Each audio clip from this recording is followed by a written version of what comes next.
Queridos, nós estamos num momento ímpar, né? Ou um momento comum, eu posso dizer assim, é uma discrepância ao mesmo tempo que é ímpar, é comum. Ímpar porque nós estamos sempre com a casa cheia, e comum porque no mês de julho sempre há uma evasão. Por muitos ainda usar o mês de julho para ver parentes, amigos se acamparem no Rio do Araguaia e assim ter a sua busca de passeio. No mês de julho, o nosso gestor de ensino propôs agora na nossa dinâmica de culto, que os meses de julho nós temos os cursos então suspensos, o mês de dezembro e janeiro também, e nós temos então uma outra proposta. Todas as quartas-feiras e domingos na parte da manhã, nossos cultos têm sido realizados no anexo, no outro salão social. Na quarta-feira, algumas pessoas têm chegado aqui, visto a igreja apagada, e dizem assim: a igreja arrebatou-se e eu fiquei. Não é isso. Nós estamos reunidos no salão, a gente economiza energia, tem a oportunidade de um aprendizado. E criamos neste semestre uma proposta de ensino, temática. Ou seja, nós estamos a estudar sobre as nossas crenças essenciais. O que nós evangélicos, o que nós batistas pensamos sobre Deus Pai, Deus Filho e Deus Espírito Santo. E aí o que nós estudamos na quarta-feira, no domingo pela manhã, a gente fecha no domingo à noite. Então tem sido uma sequência, e aí talvez você tenha dificuldade nesta noite de entender o encerramento da minha fala da quarta, do domingo pela manhã, hoje pela manhã e agora à noite. Aí quarta-feira que vem vamos falar sobre o Deus Espírito Santo. Domingo pela manhã, Deus Espírito Santo. À noite é mistério. Tá bem? Então, nós vamos continuar sobre essa proposta. Meus amados, quero que você abra sua Bíblia em Mateus capítulo 16, versículo 13 ao versículo 21. Mateus capítulo 16, versículo 13 ao versículo 21.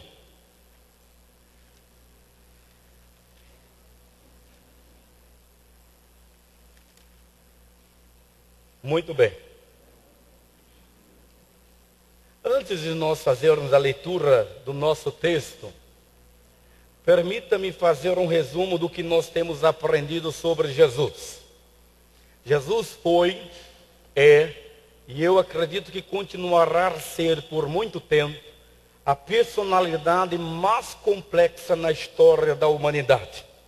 Era um mestre, uma personalidade rica, e tão rica que ele foi e continua a ser uma pessoa a ser estudada, seu comportamento, seus ensinos. Jesus não tinha nenhuma residência fixa. Ao contrário, ele era um pregador itinerante. Pastoreava, não, ele não tinha uma igreja. Ao mesmo tempo que era professor, ele era um professor peripatético, porque ele não tinha uma escola, não tinha onde ele pudesse ensinar regularmente. No termo vernáculo, Jesus era um professor popular. Em suas viagens missionárias, ele levava consigo seus alunos, curava, ensinava, fazia milagres. Sua mensagem era extremamente contrária a tudo o que se ensinava na época. Era um ensino que estava na contramão das religiões e das ideologias da época. A grande diferença é que Jesus tinha no seu conteúdo uma mensagem que dava significado à vida, principalmente aquelas pessoas que não tinham significado nenhum e razão para viver nenhuma. Se você viesse me perguntar particularmente como eu posso fazer uma sinopse ou um resumo da mensagem de Jesus, eu diria o seguinte: o reino de Deus tinha chegado com ele para inaugurar uma nova era na terra. Isso eu disse quarta-feira, porque Jesus trouxe uma mensagem de perdão numa época em que as pessoas não sabiam perdoar. Ele desafiava as pessoas a crerem que ele era o Messias, a expectativa messiânica dos judeus e o Salvador para os não-judeus. A nossa grande pergunta é: por que Jesus é esta pessoa tão enigmática, quando ele traz ao mesmo tempo a paz e a espada na sua própria vida. Porque ele nos desafia a tomarmos uma posição diante daquilo que ele é, daquilo que ele disse e daquilo que ele quer fazer na minha e na sua vida. No tempo de Jesus, como no nosso tempo, alguns preferem ficar com as tradições religiosas do que enfrentar as inovações ou a novidade que o Evangelho quer oferecer a nós. Por isso, não só agora, mas em todas as épocas, as pessoas, elas cogitaram a possibilidade de mudar, mas optaram não mudar, se os seus interesses estivessem sendo ameaçados. Mesmo porque o pastor, aquele pastor mineirinho que veio aqui, pastor Robson, falou que o cristianismo é uma loucura. Ele foi uma loucura, é uma loucura. Aceitar o cristianismo é você se moldar àquilo que Deus chamou de reino de Deus. Aceitar o cristianismo é aceitar uma proposta de vida radical, que vai na contramão de tudo aquilo que a cultura nos oferece.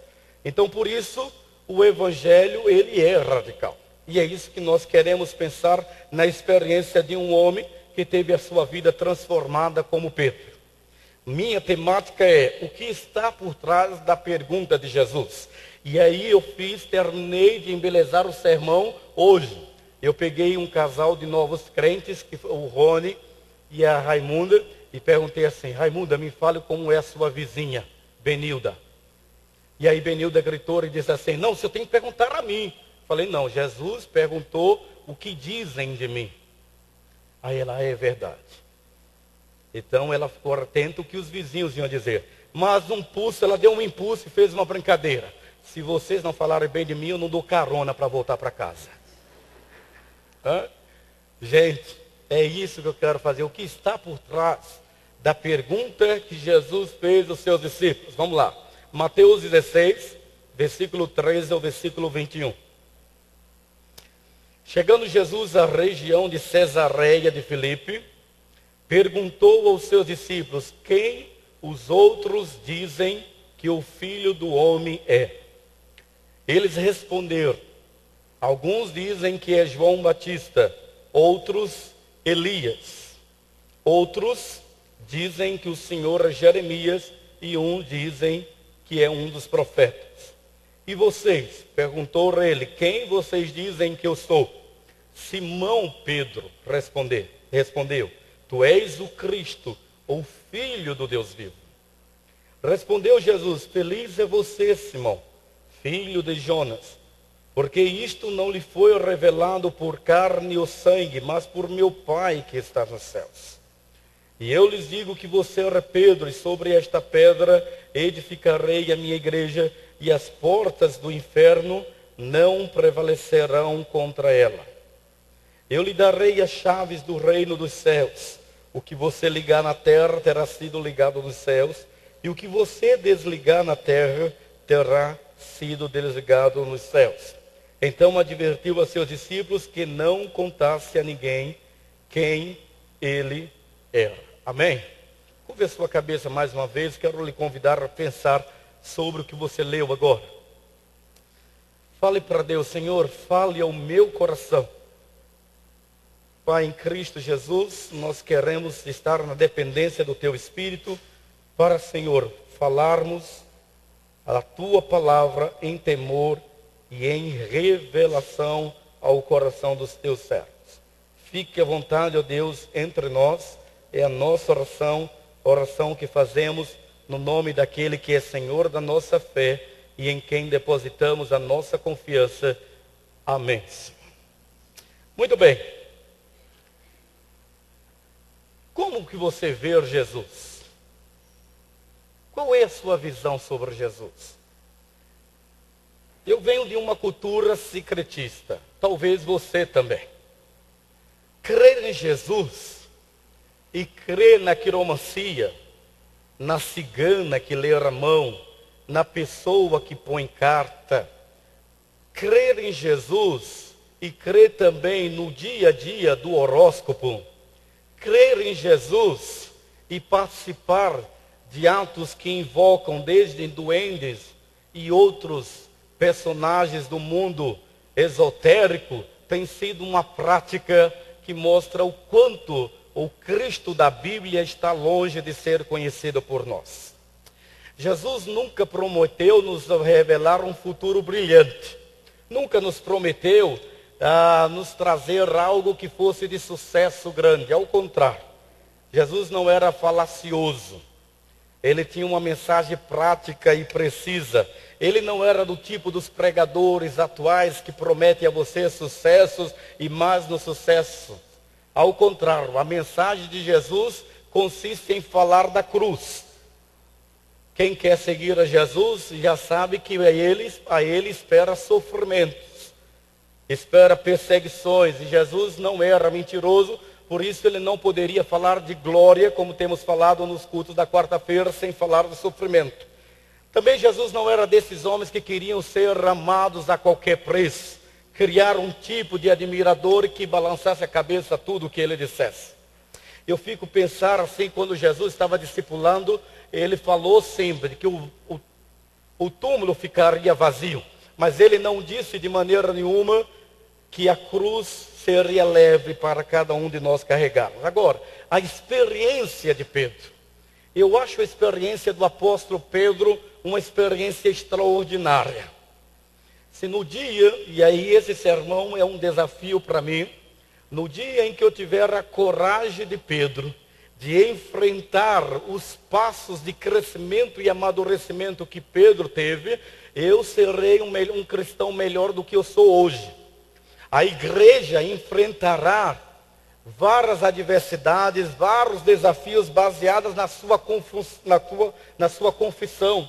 Pedro, ele formula uma frase fantástica, uma revelação em que Jesus fica estupefato, admirado. Pedro vai além da religiosidade. Pedro quebra todos os paradigmas que o judaísmo havia estabelecido. É como se de repente tudo se fizesse novo. Houvesse uma cortina que fosse rasgada diante dos olhos de Pedro. A vida passou a ter um significado maior, porque ele era judeu. Ele esperava um Messias triunfante. Ele esperava um rei que recuperasse, que restaurasse e que removesse a vergonha no seu povo. E ele agora acreditava que esse Messias havia chegado. Todo aquele, como Pedro, a quem é perguntado quem é Jesus, e oferecer a mesma resposta que Pedro deu, eu acredito que tem uma vida transformada. O significado da vida não depende da religião que eu tenho, da religião que você tem. A religião nunca teve efeito bombástico. Ao contrário, a religião teve um efeito sempre de cisão, de ruptura. Quem é Jesus? E antes de eu pensar sobre essa resposta de Pedro, perguntar por que Jesus fez essa pergunta? O que é que está por trás dessa pergunta na minha vida e na sua vida? Eu enfrento como pastor dessa igreja um desafio interno fantástico. É que quando eu projetei e propus à igreja que a nossa visão seria de ser uma comunidade de amor, toda pessoa que se contraria com qualquer coisa nesta igreja, ela questiona: onde está o amor? Ela se esbarrar em qualquer coisa que ela não concorde com a igreja, ela não se esbarrar com qualquer erro humano, qualquer falha, ela questiona: que amor é esse?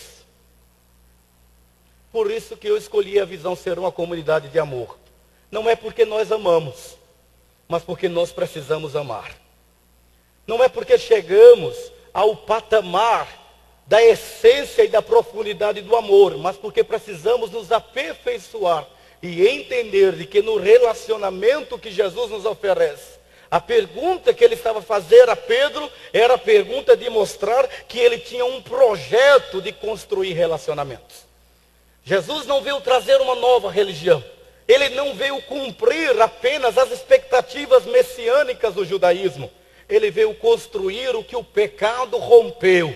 Ele veio construir relacionamentos.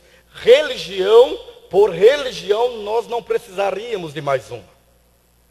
Sabe o que mais me pergunta é: por que Jesus vai fazer essa pergunta? O que andam dizendo por aí a meu respeito? O que eles pensam de mim? O que o povo está a dizer sobre mim? Jesus estava convivendo com os discípulos já há alguns meses. Eles já tinham participado muito do ministério de Jesus. E eles ouviram com atenção os ensinamentos do Senhor, algumas recomendações. Alguns desses discípulos, principalmente Pedro, já batizava, já celebrava eventos no nome de Jesus. Certa vez Jesus os chamou e disse assim: olha, vão, batizem no meu nome, expulsem demônios. E é possível expulsar demônios, é possível alguém fazer um milagre, é possível alguém ser religioso e não ter relacionamento com Jesus. Mas que um relacionamento por causa da missão, Jesus queria que seus seguidores tivessem plena convicção com Ele de um relacionamento profundo. Relacionamento baseado não na expectativa messiânica de que Ele era o Messias e que ia libertar a nação de Israel. De que Deus ia trazer a vergonha sobre o poder romano. Jesus queria que os seus discípulos olhassem para Jesus e não olhassem para Ele apenas como um mágico que ia tirar algum milagre da cartola e impressionar o povo. Nós precisamos saber quem é Jesus. Nós precisamos aprender a nos relacionar com Ele, porque é nesse relacionamento que nós temos vida. Se você me perguntar como pastor, por que muitos casamentos estão mal? A resposta é única: falta relacionamento com Jesus. Por que muitas vidas estão mal? Falta relacionamento com Jesus. E nós confundimos religião, confundimos sucesso profissional, confundimos ascendência ou no status quo da sociedade com relacionamento de Jesus. Muitos de nós vivemos de aparência. Muitos de nós carregamos mazelas de ódio, de raiva, de ambição, de inveja, de rancor, de frustrações, mas não abrimos mão da nossa vida congregacional como se ela fosse uma compensação pelas mazelas nocivas que estão dentro de nós. E aí vem uma vida de aparência. Será que Jesus não chamaria a mim e a você também de sepulcro caiado? Porque nós confundimos e mudamos de religião, mas continuamos a ter um relacionamento com a igreja, com a denominação, mas não temos religião com Jesus. Não temos relacionamento com Ele. Há pessoas que se relacionam com Jesus baseado apenas nas suas próprias necessidades. Quantas pessoas que nós conhecemos que vieram à nossa igreja, até mesmo no meio de semana, que é difícil vir no meio da semana na igreja, e depois elas desaparecem quando receberam o que precisavam, o que buscavam. Quantas pessoas? Quantos de nós estamos aqui que já está na 11ª ou 16ª igreja, em busca de uma igreja perfeita, e não caiu ainda, ou não passou o cartão, porque na minha época não caiu a ficha, né?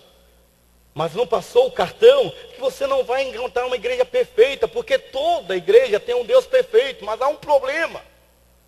Você é um ser imperfeito que não quer reconhecer a sua imperfeição. Por isso, daqui a algum tempo, é bom você marcar, você vai procurar uma outra igreja. Porque você quer justificar a sua falta de relacionamento com a imperfeição do pastor Valmir, com a imperfeição do seu irmão, com a estrutura e administração da igreja. Você precisa de cura. E a sua cura é um relacionamento com Jesus. É interagir com Ele como pessoa. Quantas pessoas que você conhece que tinham tempo para vir à igreja, mas agora que encontrou o emprego, agora que encontrou a saúde, agora que os conflitos de dentro de casa passaram, não tem mais tempo para vir à igreja? Sabe? A esses eu acho que Jesus diria: eu não vos darei mais outro sinal a não ser o sinal de Jonas, que fala e aborda a questão apenas do arrependimento. Quem busca Jesus por causa dos milagres, não entendeu o que João capítulo 6, 51 diz. Eu sou o pão vivo que desceu do céu. Se alguém comer desse pão, viverá para sempre, independente das circunstâncias. Se entender que eu sou o pão do céu, entenderá que as circunstâncias não determinam o seu relacionamento com a igreja A ou a igreja B. O que determina o seu relacionamento com A e B é o seu relacionamento centralizado na pessoa de Jesus. Há pessoas que se relacionam com o Jesus morto. E que não é diferente do Jesus que nós criticamos na igreja oficial do nosso país. Um Jesus que é um personagem da história. Um Jesus que é lembrado apenas pela arte, seja esta esculpida ou pintada. Um Jesus que pendurado no crucifixo sinaliza a sua derrota diante da maldade e diante da cegueira da humanidade. Quem confina Jesus no passado não sabe quem é Jesus, que foi entregue. Quem é esse Jesus? Foi entregue para ser morto pelos nossos pecados, sim, mas é o mesmo Jesus que em Mateus 28, 18 diz o seguinte: todo o poder foi me dado nos céus e na terra. Eu tenho toda a autoridade. E a gente começa a questionar onde está esta autoridade. Eu não estou querendo pregar aqui que males não podem acontecer na nossa vida. Meu casamento pode ser destruído, mesmo sendo pastor. Eu posso ficar doente. Eu posso errar. Eu posso pecar. O que eu não posso é entender de que este relacionamento com Jesus está condicionado ao meu fracasso ou ao meu sucesso, mas sim à minha paz interior. Aquilo que eu sou, aquilo que eu creio, aquilo que eu ando. Quando eu não entendo assim, é lógico que eu não conhecia esse relacionamento com Jesus. Sabe, talvez a gente comece a perceber se nós não estamos sendo influenciados mais pelos livros de autoajuda do que a Bíblia como revelação de Deus. Há tantos livros que dizem assim: aprenda a viver. Siga os ensinos de moralidade e de sabedoria deixados por Jesus. Ou um livro que diz assim: aprenda como liderar. Jesus, o maior administrador de empresas do mundo. Ou o livro: conheça-se a si mesmo. Aprenda com Jesus, o maior psicólogo de todos os tempos. Quem se interessa pela função e pelos ensinamentos de Jesus e não pelas suas palavras de vida eterna, conhece apenas a nobreza do caráter do mestre, mas não interage com esse mestre. Nunca nenhum livro de autoajuda vai substituir a força que a revelação da palavra de Deus oferece a você. Talvez você possa dizer assim: eu não estou preparado para me relacionar com a igreja, eu não tenho maturidade para entrar dentro de uma igreja, para assumir o ministério da igreja. Eu não vou discordar de você, mas eu preciso lhe dizer que você é um menino, uma menina que precisa crescer. A sua crise com a sua igreja e com a liderança de uma igreja ou com um relacionamento significa que você está doente e você precisa da cura do Senhor. É fácil nós ministrarmos, mas é fácil nós deixarmos o Espírito de Deus, não é fácil a gente deixar o Espírito de Deus ministrar sobre as nossas vidas. Jesus, ele quis dizer em João capítulo 4, quando falou com a mulher samaritana, e eu entendo a mulher samaritana como alguém que precisava ter um relacionamento com Deus.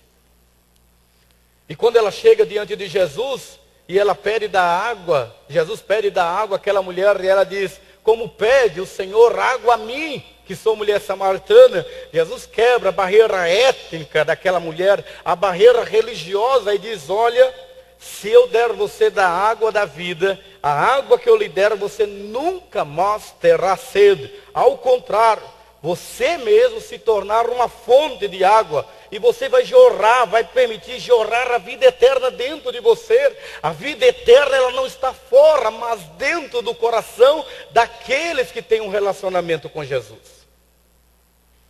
Eu quero me falar para os membros da igreja ou membros de outra igreja que procuram oportunidade para servir a Deus e se frustrar. Eu sempre falei dessa mulher que hoje dorme no Senhor, Dona Lídia. E ela fazia experiências fantásticas. Havia um rapaz que cantava bastante, cantava muito. E ele achava que ele estava sendo discriminado. Ele queria oportunidade. Falava com um, falava com outro, falava com um, falava com outro. Ele esqueceu que quando nós temos um relacionamento saudável com Jesus, as coisas fluem naturalmente. E reclamou para Dona Lídia. Compartilhou conosco que éramos responsáveis pelo culto da capela, chamada Lecção Espiritual. E quando ele reclamou para Dona Lídia, ela o chamou. Mais tarde, foi uma experiência fantástica, mais tarde eu reproduzi isso com uma ovelha minha, no meu outro ministério. Mas ela pegou aquele rapaz, levou para uma praça que tem em frente ao Hotel Tambaú, de João Pessoa. Pegou um aparelho de som, colocou o DVD e disse para ele: você quer cantar? Pois você pode cantar. Tocou e pôs ele para cantar. E ele disse: mas aqui, Dona Lídia, ela diz: quem quer servir a Deus não espera a oportunidade do homem, espera a oportunidade que flui do relacionamento com Deus. É Deus quem faz, a obra é dele. E aquilo foi uma experiência fantástica, porque aquele rapaz se tornou hoje um dos pastores mais respeitados que eu conheço na cidade de Curitiba. Faz um ministério belíssimo na Igreja Batista, lá em Cajuru, é isso? Cajuru. Aprendeu. É Deus que desce os céus até nós. É Ele que faz com que as coisas aconteçam quando nós temos ciência de quem Cristo era e o que esse Cristo promove no nosso coração. Eu não preciso de uma outra religião. Eu poderia continuar na Igreja Católica e me benzer em nome do Pai, do Filho e do Espírito Santo. Eu poderia continuar servindo no ministério jovem da Igreja Católica, mas no dia em que o Cristo se tornou a resposta clara no meu coração, houve um rompimento com uma barreira e nasceu um relacionamento com Deus. Há pessoas que se relacionam com um Jesus que não faz perguntas. Um Jesus que não exige nada dos seus seguidores. Um Jesus que não incomoda demais o estilo de vida que elas têm. Um Jesus que não é capaz de pedir nenhum tipo de sacrifício. Segundo a Bíblia, todas as pessoas que queriam seguir a Jesus foram confrontadas por ele. Um certo jovem queria seguir a Jesus e quando Jesus tocou acerca do dinheiro, ele afastou-se. Os nossos interesses são sempre confrontados. Esse Jesus sempre faz uma exigência para quem entendeu a sua proposta de amor, para aqueles que querem ser regidos pelo seu amor. Agora, guarde isso que eu quero dizer para vocês nessa noite. Falando para vocês, evangélicos, Jesus não precisa se relacionar conosco. Mas também é verdade que nós precisamos nos relacionar com Ele, porque esse relacionamento produz vida. Se você não voltar, não se arrepender, não ter um relacionamento com Jesus, tudo que você tocar morrerá, murchará. Tudo. Tudo que você ganhou, você perderá. Porque só em Jesus que nós encontramos a vida, a abundante vida. E é por isso que Ele nos desafia a fazer essa grande pergunta. Veja, João capítulo 15, se você tiver a Bíblia e quiser conferir, diz, versículo 13 a 15. Ninguém tem maior amor do que aquele que dá sua vida pelos seus amigos.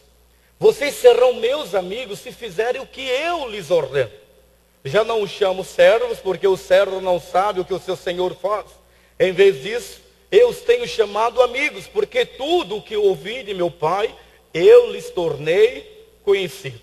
Olha que profundidade. Agora, olhe para mim, olha a diferença. Jesus senta com os seus discípulos e diz assim: o que a multidão estão dizendo sobre mim? Estão dizendo que o Senhor é João Batista. Já havia quase 2 anos que João Batista tinha morrido. Estão dizendo que o Senhor é Elias. Já havia 7 séculos que Jeremias tinha morrido, que Isaías tinha morrido, que Eliseu tinha morrido. O Senhor é qualquer um dos profetas. E o Senhor agora, Jesus pergunta assim: o que vocês pensam sobre mim? Pedro diz: tu és o Cristo. E eu acho que Pedro fez uma cara muito séria. Ele disse: tu és o Cristo. Eu era uma pessoa frustrada uma pessoa que vivia na beira da religiosidade, mas agora eu sei que o Senhor é o Cristo. Essa amizade que Jesus, e eu brinquei com os meninos, quarta-feira, essa amizade que agora Pedro descobre com Jesus, é para toda a vida, e isso inclui a eternidade. A minha brincadeira foi, alguns de nós precisamos descobrir o que é amizade, até com o macarrão, né? O Maca, que fez uma tatuagem, dizendo que aquela amizade seria eterna. E o Bruno não foi amigo, né? Estou arrependido dessas amizades que eu fiz. Agora ele aparece no cenário da mídia com uma Bíblia. Eu sempre fui evangélico. Não sei que evangélico é esse. Pastor Jorge Linhares deu um testemunho que está aí na internet, né? Dizendo que várias vezes ele frequentou a sua igreja, que várias vezes ele fez a sala para se batizar, e ele fugiu como você. E sabe por que você foge? Pelo mesmo motivo que o Bruno. Não é da religião que você foge. Não é do serviço que a igreja tem para você realizar. Você foge da verdade de que você conhece Jesus, mas não tem um relacionamento com Ele. E aí está o diagnóstico do seu fracasso espiritual, do seu fracasso emocional, da sua apatia, da sua nostalgia, da sua depressão sistêmica, da sua angústia, da sua tribulação, do seu enfado, da sua inconstância, da sua burrice gospel. É aí que está. Falta-lhe relacionamento. Não, eu tenho, pastor, eu tenho relacionamento, eu ligo música evangélica em casa. Não tem como a gente ter relacionamento com Jesus e ignorar a convivência com aqueles que confessam Cristo como seu Senhor. Por quê, pastor? Porque a resposta, a pergunta de Jesus, ela tinha por trás a proposta de curar o homem interior, curar a vida de Pedro, curar a vida dos discípulos, curar as nossas vidas. Essa pergunta é importante não para quem faz, mas para quem responde. Não era importante para Jesus. Eu já tive a infelicidade de, num sermão, dizer aqui que Jesus fez essa pergunta porque ele estava em crise existencial. Mas que heresia do pastor Valmir. Eu espero que você não tenha notado e não propale essa mentira que eu coloquei. Não. Jesus não quer saber a opinião da população e seus discípulos a seu respeito, porque ele estava a passar por uma crise de identidade. Tomei, venci a preguiça e fui examinar o verbo que estava colocado ali. É um verbo que é muito parecido com o que nós temos, o auristo, mas a pergunta ali é que Jesus estava consciente de quem ele era.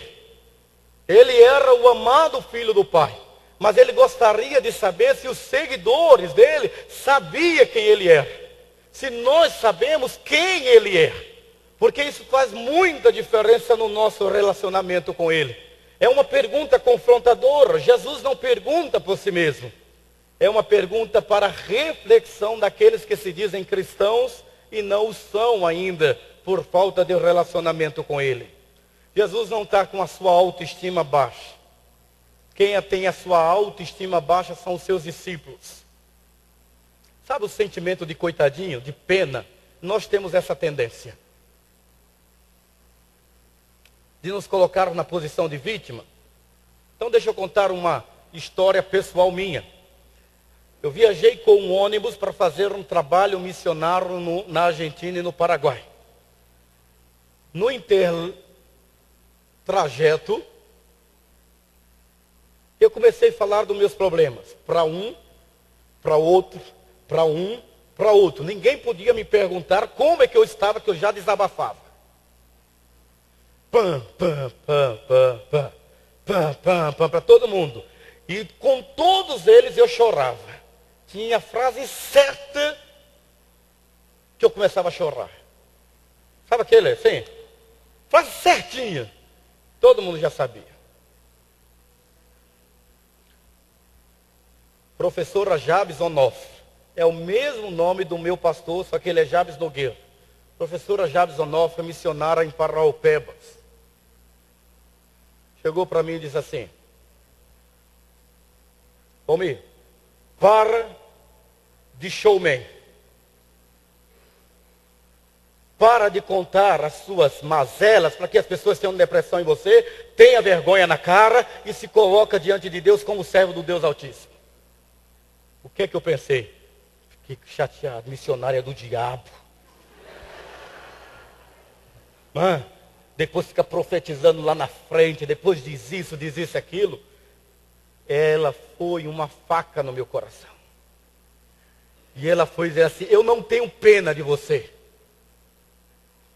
Então, cuide-se, procure, porque aqui está todo mundo dentro do ônibus achar que você é uma pessoa depressiva. Posicione diante de Deus. Liguei para o Betel brasileiro e disse: não vou voltar. Eu não vou seguir com o turno. Nós viajávamos dentro de um ônibus chamado Mensageiros da Fé.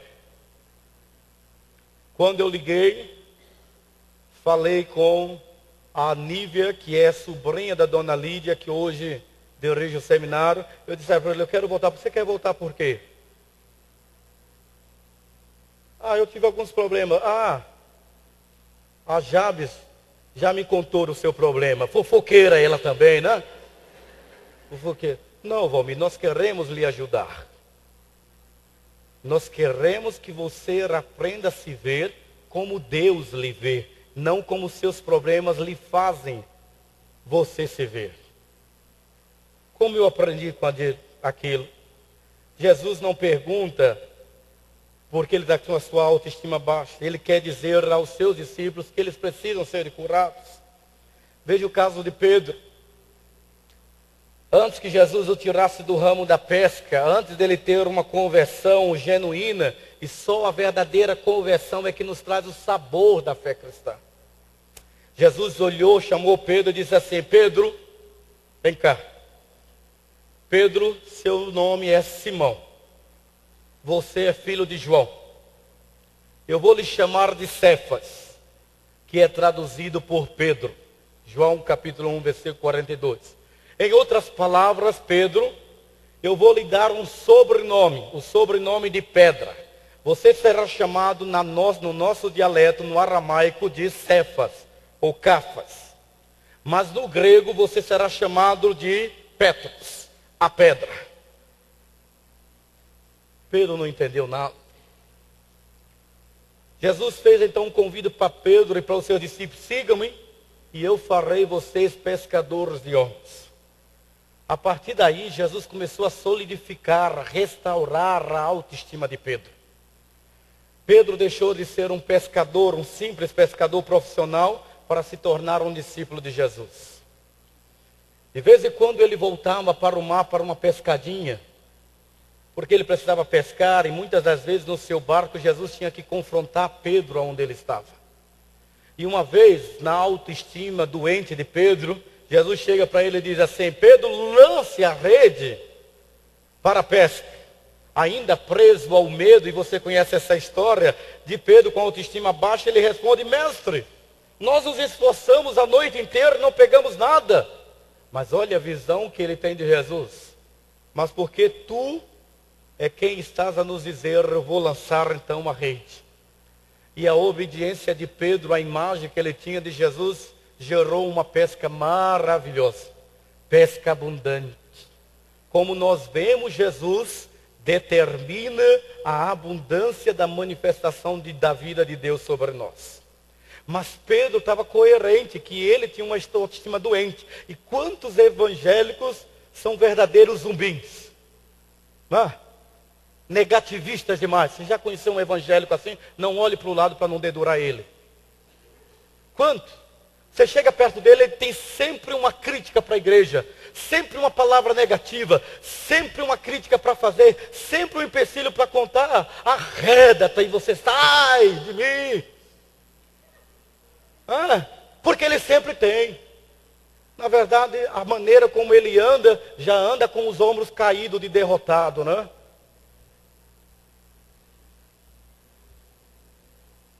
momento dos dízimos e oferta é um momento ótimo para a gente perceber quem está realmente com a autoestima lá embaixo. Porque ele vem entregar os dízimos e oferta, não porque quer dar o dízimo e oferta, mas para ser obediente a Jesus. Mas ele vem derrotado já.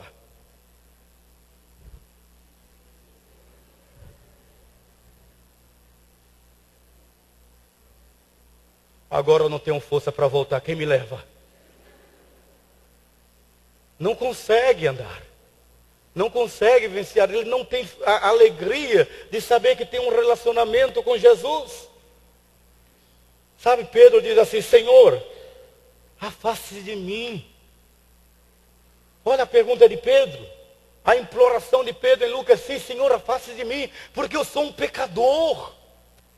Eu não posso estar ao seu lado.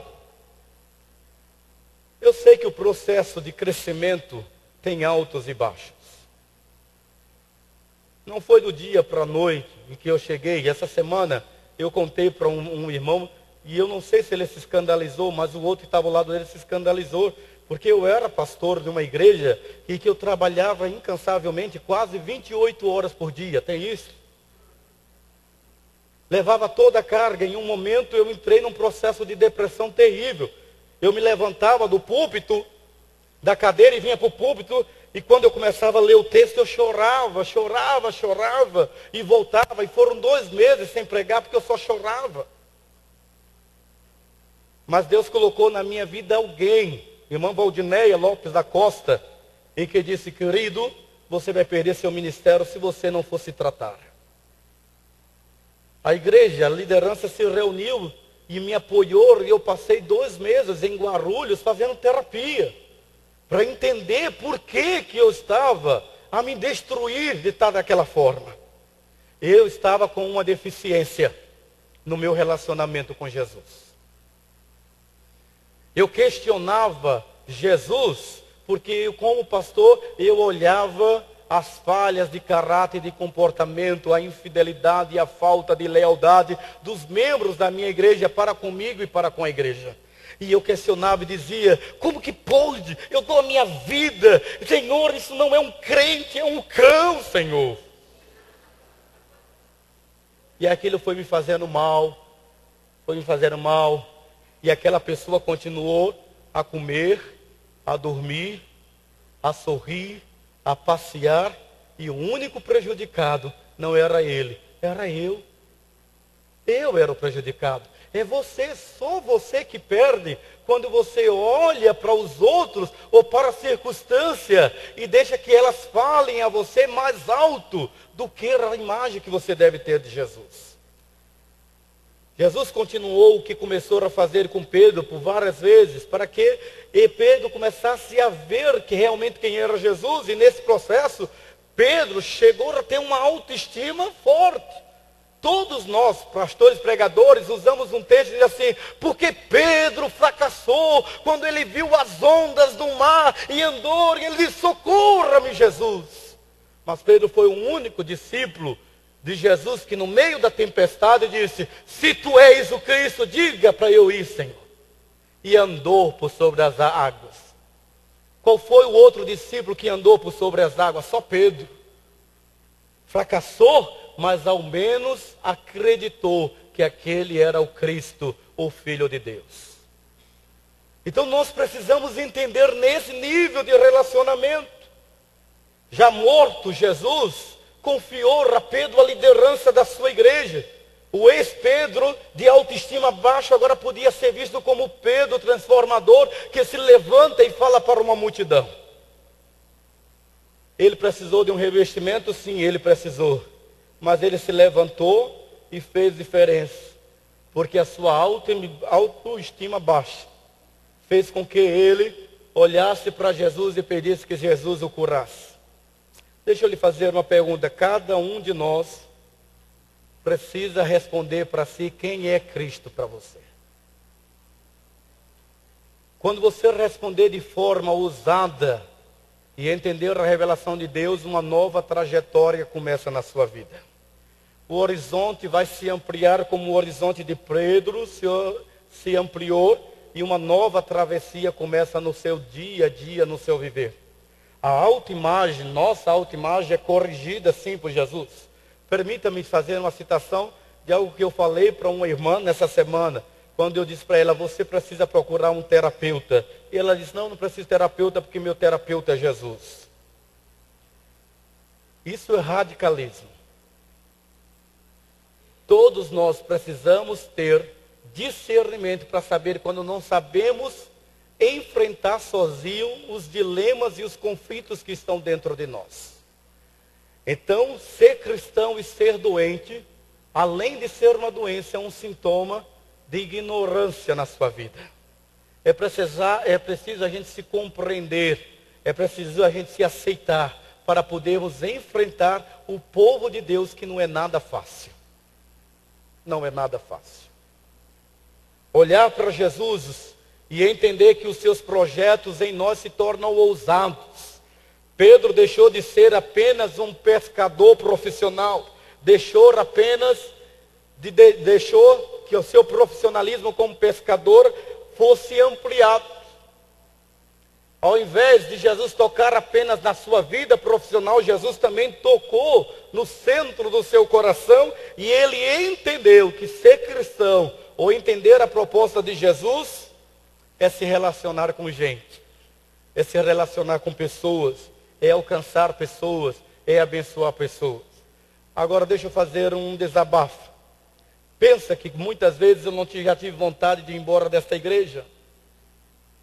Pensa que algumas vezes eu não quis mudar a política de que o nosso negócio é gente. E é difícil trabalhar com gente. É difícil trabalhar com pessoas.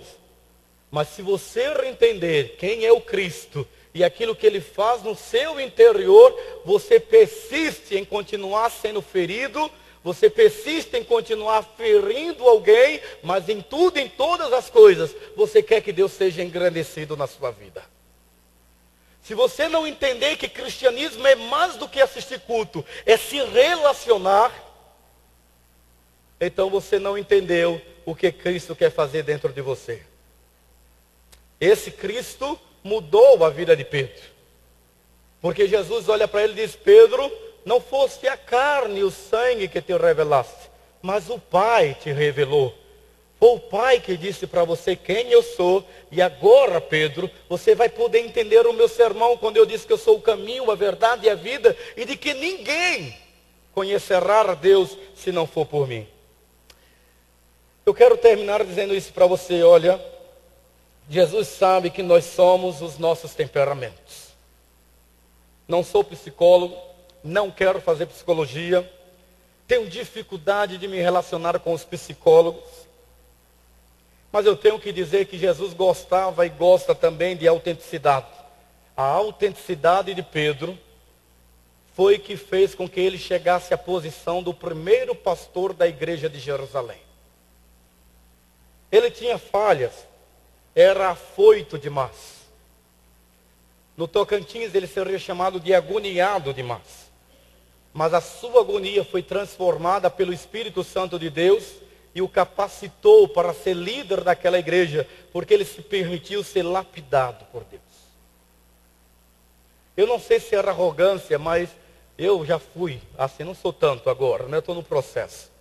E uma vez eu fui reclamar com a líder do seminário, eu falei algumas críticas para ela, ela se levantou, ela era meio metro, olhou para mim, colocou a mão atrás e disse, você pensa tudo isso de mim? Eu disse, sim senhor. Então me veja como um martelo de Deus para quebrar a sua arrogância.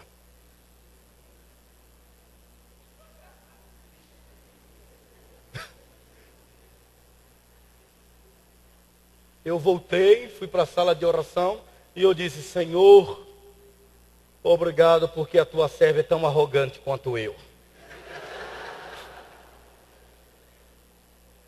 Deus usa a minha vida para trabalhar em você. E Deus usa a sua vida para trabalhar em mim. Fugir de mim é burrice. Eu fugir de você é burrice. Ou nós aprendemos a viver para que a glória de Deus alcance nós dois, ou nós dois viveremos a vida toda dentro desta igreja sem experimentar a manifestação da bondade de Deus entre nós. Pedro sabia disso? Quando nós nos entregamos a Jesus, seu Espírito em nossas vidas, para que nós sejamos dominados, começa a interagir no meu temperamento. Sim, eu quero me consertar diante da igreja. Eu não sou sanguíneo, eu não sou colérico, eu não sou fleumático, eu não sou melancólico. As circunstâncias determinam quando eu devo ser colérico, quando eu devo ser sanguíneo, quando eu devo ser melancólico, quando eu devo ser fleumático, porque os nossos temperamentos não podem justificar as nossas ações, mas as nossas ações devem determinar o poder do Espírito Santo de Deus nas nossas vidas. Jesus sabe que nós somos os nossos desejos. Ele sabia como era o coração de Pedro. Ele sabe como é o meu coração. Ele sabe como o coração de Pedro pulsava, seus desejos diversos, como sabe o meu. O Senhor sabe o desejo que Pedro tinha, um desejo ilegítimo de fama, como eu já tive.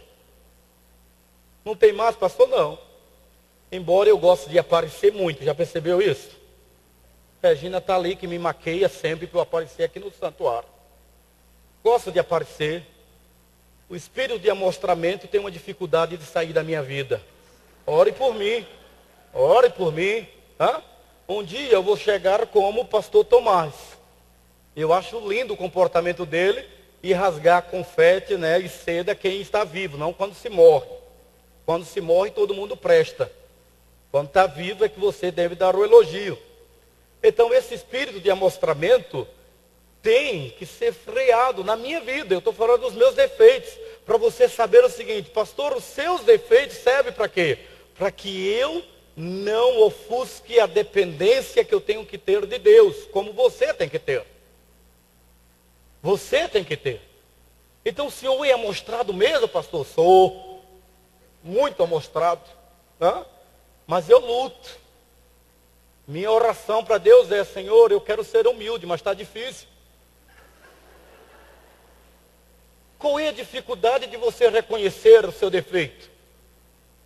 É a falta do reconhecimento do seu defeito que impede o conserto de Deus na sua vida.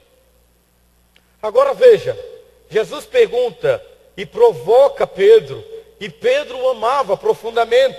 Agora Jesus ressuscita e diz para Pedro: Pedro, tu me amas, Pedro? Amo, Senhor. Pedro, tu me amas? Amo, Senhor. Pedro, tu me amas? Tu sabes, Senhor. Tu sabes. Pedro, agora que você reconhece que eu sei como está o seu coração, você vai pastorear a minha igreja. Jesus sabe que nós somos os nossos familiares. Jesus sabe que você tem uma bagagem, uma herança. Eu não acredito em maldição hereditária, mas eu acredito que se manifesta na nossa vida as marcas da presença ou da ausência dos nossos familiares na nossa vida. Eu acredito que carregamos uma herança hereditária de comportamento, que pode ser restaurada com Jesus, como eu acredito também que a ausência de uma herança boa em nós pode impulsionar-nos para algo bom, e não só para coisa ruim. Jesus sabia que a família de Pedro era importante, embora pouco nós saibamos sobre a família de Pedro. Exceto o nome do seu pai, que a Bíblia diz que é João, e de seu irmão André, mas nem o nome da sogra aparece, embora Pedro tenha cuidado dela. Embora Deus o tenha curado para que alegrasse o seu coração. Pedro não recebeu ordem de Jesus para abandonar a sua família. Para abandonar a sua família. Ao contrário. Jesus pediu para que Pedro cuidasse da sua família, mas que o cuidado da sua família não o afastasse de Jesus. Enxertei esse sermão com várias experiências. Eu passava anos sem ver minha mãe. Deus usou o irmão Odaí, que veio no meu gabinete, e ela viu uma conversa eu dizendo assim: eu vou quando eu posso ver minha mãe, porque minha mãe não é crente, porque minha família não é crente, e realmente é difícil um relacionamento assim. E a irmã Odaí foi no meu gabinete, aos choros ela disse: crente ou não, ela é a sua mãe. Vá visitar a sua mãe. Não importa se sua mãe é boa ou ruim, se ela acertou ou se ela errou. se ela deu ou deixou de dar o que você esperava dela. A verdade é que ela é sua mãe. Se nós não cuidamos dos nossos, somos piores do que os infiéis. Então, se você desonra seu pai e sua mãe, ignora a presença deles na sua vida, você está com dificuldades no seu relacionamento com Jesus, porque a sua fé não pode dizer para você abandonar seu pai, sua mãe, nem a sua família. Como Deus usou a vida da irmã Odaí, para que eu pudesse largar tudo e nesse ano ir 2 vezes visitar a minha mãe. Coisa que eu fazia de 4 em 4 anos. Nós precisamos entender que nós somos os nossos familiares. Jesus então não pede a Pedro que abandone sua família, mas que cuide dela e siga Jesus. Eu quero terminar mesmo dizendo que Jesus sabe que nós somos os nossos relacionamentos. Nossa identidade se dá no convívio. E é difícil. Você sabe que às vezes eu chego e eu saio de casa e eu digo assim, ó. Hoje eu não vou fazer o povo rir no sermão. Eu não sou palhaço, mas não consigo. Eu não vou falar mais para ninguém que eu quero ir comer na casa de vocês, mas eu não consigo. O tempero do Tocantins é muito bom. Às vezes eu digo assim, eu vou chegar na igreja e eu não vou dar nenhum riso. Eu vou ser um pastor de respeito. Aí eu chego, carrancudo, ali no portão com a minha sacola, né?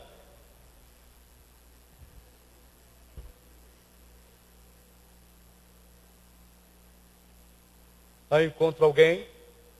Meu pastor, cara, você... Pronto, acabou. Deus ainda coloca pastor Brito na minha vida. Você entendeu? Não dá para a gente não ser alegre quando a gente está com relacionamento com Jesus. Não dá. Nosso relacionamento com Jesus transforma tudo. Nós somos relacionamentos.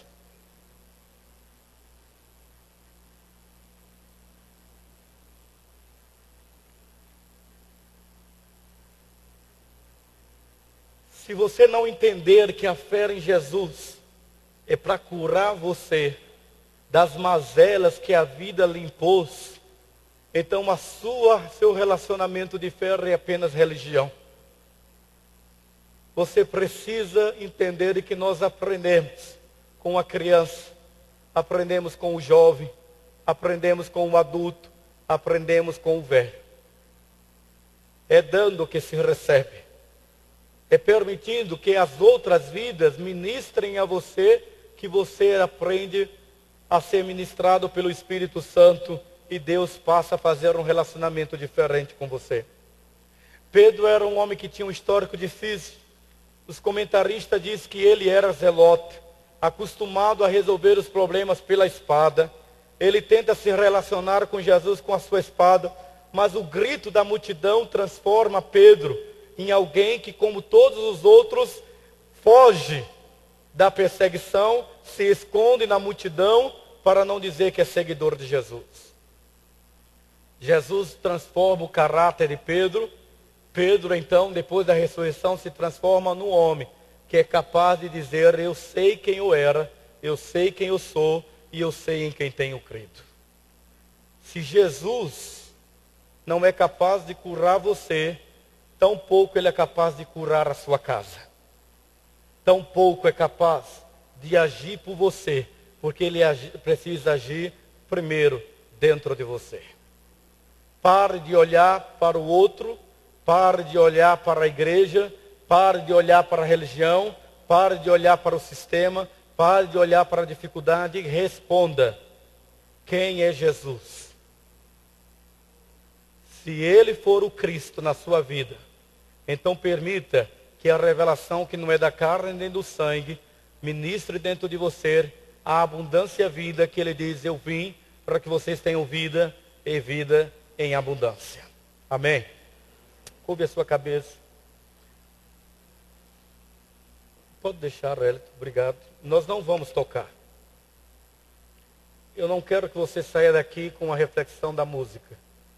Eu quero que você saia daqui com uma resposta: como estão os seus relacionamentos? Se o seu relacionamento com Jesus estiver bem, não justifica essa frustração que está no seu coração, essa apatia, essa dormência. Não justifica esse sentimento de fracasso que você tem no seu coração. Não justifica. Deus não escolheu grandes homens, escolheu homens como Pedro, pescador simples, que foram capazes de enxergar e dimensionar o que estava por trás do Nazareno, o Cristo que se revelava no Jesus Galileu. A mensagem de paz que ouviu quase 3 anos da boca de Jesus não foi capaz de deter o desejo de sangue de Pedro. Acossado por adversários e vendo os exemplos dos seguidores abandonar Jesus, ele o abandonou. Pedro negou a Jesus e o negou por força da multidão.